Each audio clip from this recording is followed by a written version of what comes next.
नमस्कार, मैं हूं भुवनेश सेंगर। मध्य प्रदेश में उपचुनाव जो चल रहे हैं उसका जायज़ा ले रहे हैं और हम इस वक्त शिवपुरी की पोहरी विधानसभा क्षेत्र में। थोड़ा सा बता दूं, 2 लाख से ज़्यादा मतदाता हैं यहाँ पर। सुरेश धाकड़ चुनाव जीते थे पिछले चुनाव में, उसके बाद सिंधिया समर्थक विधायक के तौर पर इस्तीफा दिया। फिलहाल मध्य प्रदेश सरकार में पीडब्ल्यूडी के राज्य मंत्री हैं।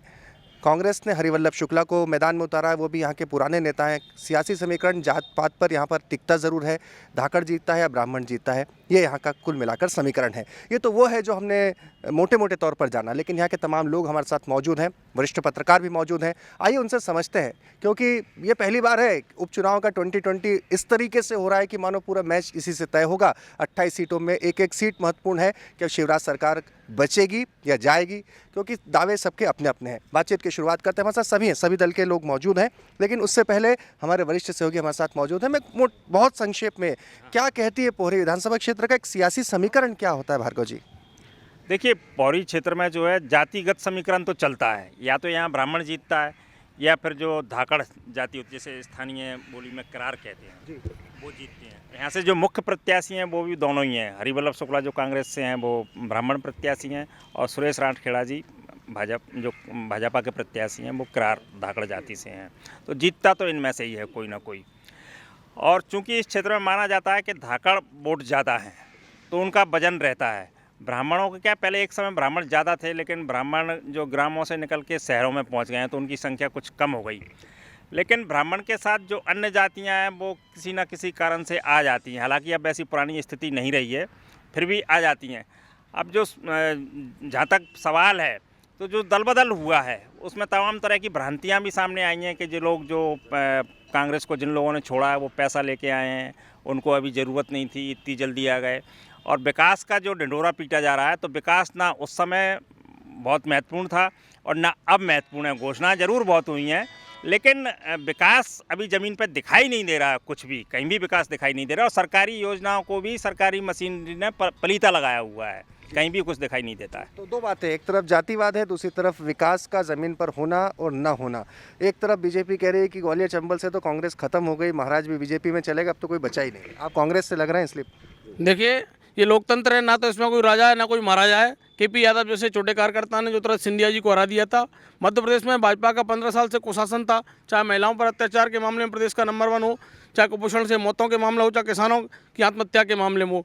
जनता ने निर्णय किया कि हम कमलनाथ जी के नेतृत्व में कांग्रेस की सरकार बनाएं, और सरकार बनी। लेकिन चंद लोग जो धनबल के माध्यम से उन्होंने जनादेश को बेच दिया। ऐसे लोकतंत्र के हत्यारों को जवाब देने के लिए जनता तैयार है, और स्वयं भाजपा के प्रत्याशी ने ये स्वीकार किया परसों ही भाजपा की मीटिंग में कि हाँ, मैं बिक गया। नहीं, वो तो वीडियो तोड़ मरोड़ के पेश। ये आपका कहना है, लेकिन पब्लिक ने सुना है।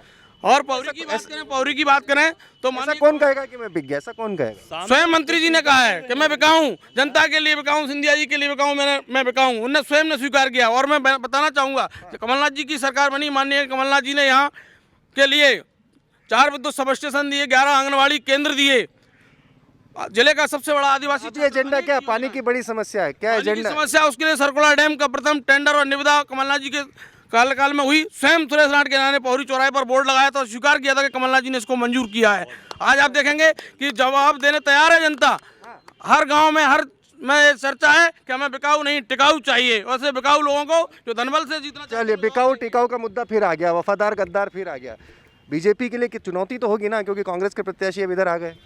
जी, बीजेपी आप जैसे कार्यकर्ताओं के लिए ना, अब तो वैचारिक तौर पे जी बिल्कुल, हम वैचारिक तौर पर भी भारतीय जनता पार्टी के पुराने कार्यकर्ता हैं, और जो लोग सिंधिया समर्थक भारतीय जनता पार्टी में आए हैं, हमारी पार्टी में उनका भी खुले दिल से स्वागत है। और सभी लोग साथ मिलकर के पार्टी के लिए पुरजोर काम कर रहे हैं।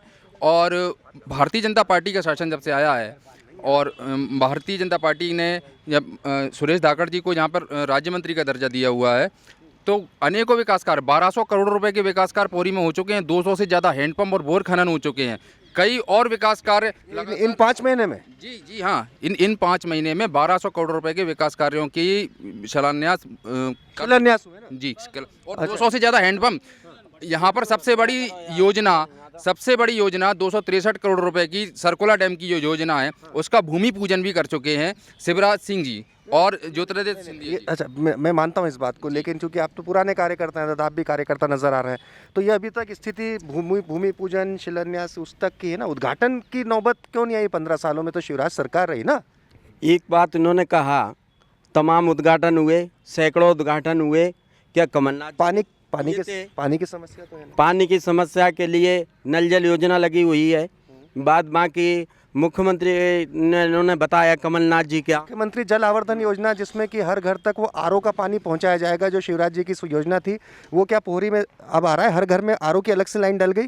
नहीं, अभी लाइन अभी नहीं डली है, काम चालू है पौरी ग्राम वो तो ग्राम पंचायत तक की योजना है। मैं मध्य प्रदेश में कई जगहों पर देख कर आया हूँ कि वहाँ पर ये शुरू हो चुका है, इसलिए पूछ रहा हूँ कि क्या यहाँ शुरू हुआ? नहीं, यहाँ अभी नहीं हो पाया है, इसलिए निश्चित रूप से होने वाला है, उसका काम चालू है।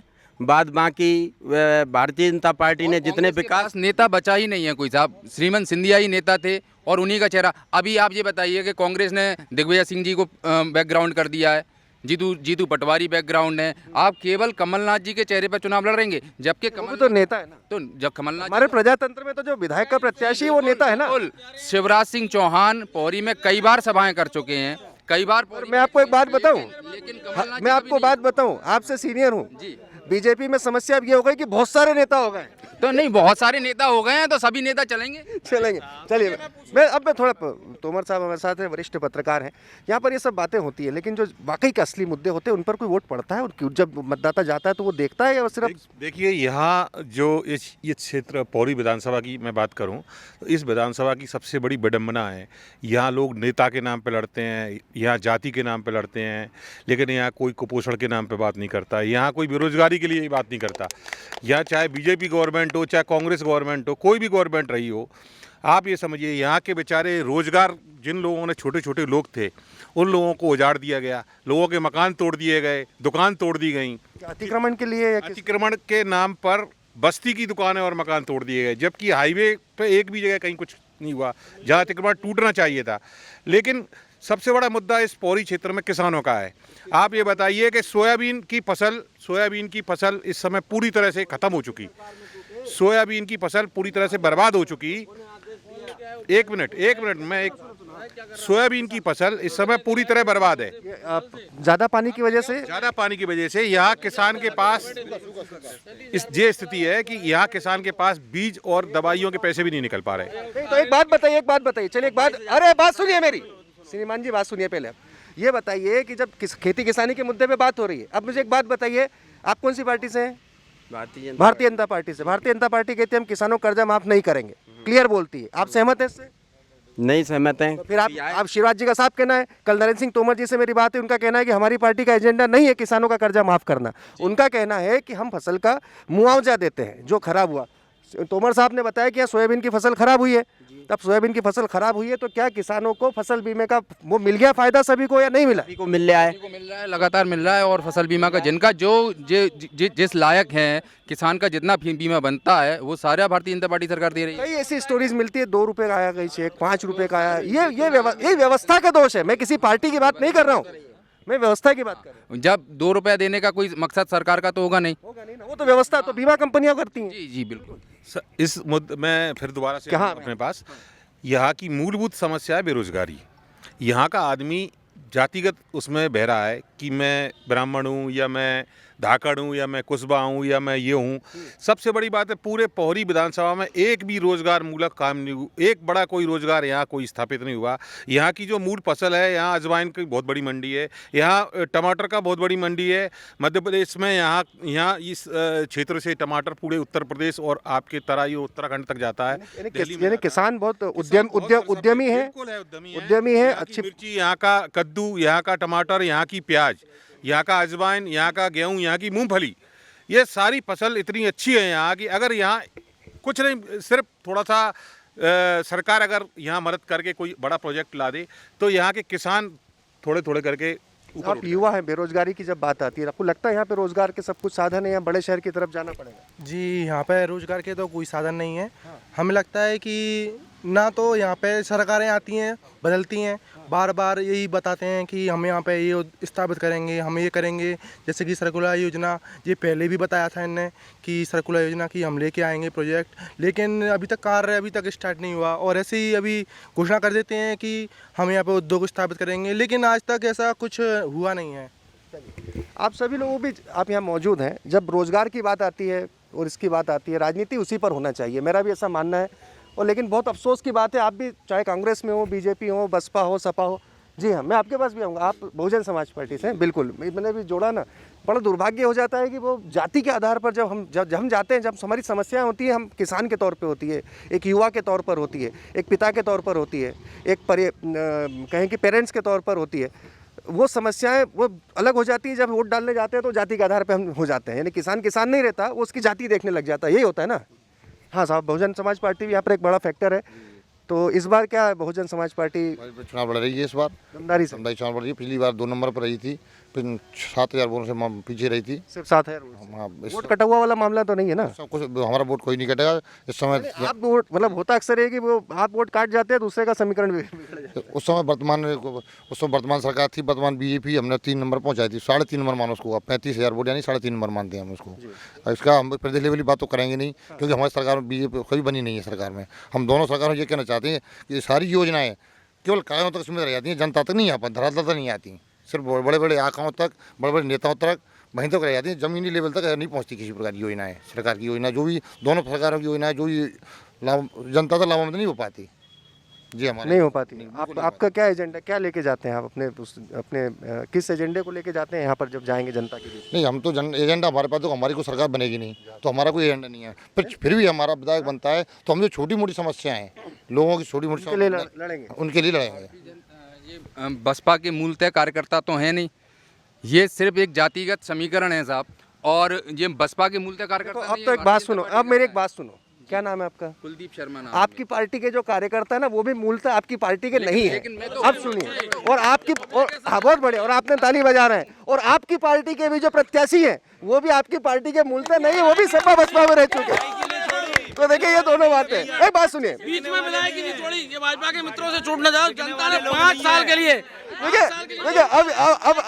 अब ये सब अब देखिए, मौजूदा पूरे मध्य प्रदेश के मौजूदा परिदृश्य में ये बातें अब बिल्कुल मायने नहीं रखाती कि कौन किस मूल का है। लेकिन मैं देखिए, हम रोजगार की बात कर रहे थे, बात खत्म करेंगे, आपको भी अच्छी जानकारी मिलेगी भार्गव जी के जरिए, क्योंकि हम जिस जगह खड़े हैं ये वो स्कूल है, उसके बारे में बहुत विस्तार से बताएंगे। मैं दर्शकों को दिखाना चाहूँगा कि ये वो स्कूल है जो कि आज़ादी से पहले। जी भार्गव जी, आप विस्तार से बताइए। हाँ, पंडित गोपाल कृष्ण पौराणिक यहाँ के रहे हैं, और उन्होंने आज़ादी से पहले भटनावर में प्राइमरी स्कूल, प्राथमिक विद्यालय खोला था, और फिर उसकी शाखा यहाँ पौरी में खोली। ये वो वक्त था जब स्कूल खोलने पर पाबंदी थी? इस सिंधिया राज्य में उस समय स्कूल खोलने पर प्रतिबंध था। और जिले का पहला स्कूल है जो मिडिल स्कूल था, और फिर बाद में हायर सेकेंडरी स्कूल हुआ, और ये आवासीय विद्यालय था उस समय। और साथ में इसमें रोजगार आधारित शिक्षा दी जाती थी। मैं खुद इस विद्यालय में 9वीं कक्षा तक पढ़ा हूँ। यहाँ हमें कागज़ बनाना सिखाया, दिया सलाई बनाना सिखाया, और मधुमक्खी का पालन कैसे हो ये सिखाया। और इन्होंने 1931 में, जब कोई कल्पना नहीं कर सकता, उस समय रूरल इंडिया करके एक पत्रिका की शुरुआत की पौराणिक जी ने, जिसमें महात्मा गांधी, जवाहरलाल नेहरू, नेताजी सुभाष चंद्र बोस जैसे विद्वान लोग अपने लेख लिखते थे। और क्रांतिकारियों को यहाँ पे प्रश्रय दिया जाता था। क्रांतिकारियों को, जब क्रांतिकारी कोई बड़ी घटना करने जाते थे तो उनको इस विद्यालय में शिक्षक बना दिया जाता था, जिससे कि वो पकड़ में ना आ पाएँ। इस विद्यालय की जब अंग्रेज़ों को जानकारी मिली तो उन्होंने सिंधियाओं से संपर्क किया, उनको चिट्ठी लिखी कि इस तरह से आपके यहाँ विद्यालय चल रहा है, उसको बंद किया जाए। और उन्होंने यहाँ टीम भेजी। यहाँ के जागीरदार थे सीतौले साहब, वो राष्ट्रवाद के पक्षधर थे, तो उन्होंने उस समय पंडित जी का पक्ष लिया और किसी तरह से उन्होंने रिपोर्ट बनवाई कि यहाँ इस तरह की कोई गतिविधियाँ इस विद्यालय में नहीं चलती हैं। और इस विद्यालय से उस समय बड़े बड़े लोग निकले हैं। आप कुछ कह रहे हैं? मैं ये कहना चाह रहा हूँ कि यहाँ आज से आज़ादी से पहले ये पौरी हमारा ग्वालियर चंबल संभाग का पहला नंबर 1 औद्योगिक क्षेत्र था। यहाँ खादी के कारखाना लगा हुआ था, सामने खादी भंडार बोलते हैं इसको, खादी ग्राम उद्योग बोर्ड यहाँ शुरुआत थी। यहाँ कागज बनाने की फैक्ट्री थी उस समय। यहाँ कृषि विज्ञान केंद्र यहाँ बना था।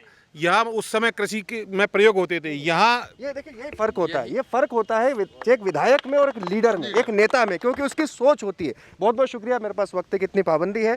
तो पोहरी की ये समस्याएं भी है, पोहरी की मांग भी है, पोहरी की ज़रूरत भी है, पोहरी का इतिहास भी है। लेकिन वर्तमान अगर कोई मुझसे पूछे सियासी गणित क्या है, तो यकीन मानिए जाति पर ही टिका हुआ है। जाति ही तय करेगी कि यहाँ से कौन जीतेगा।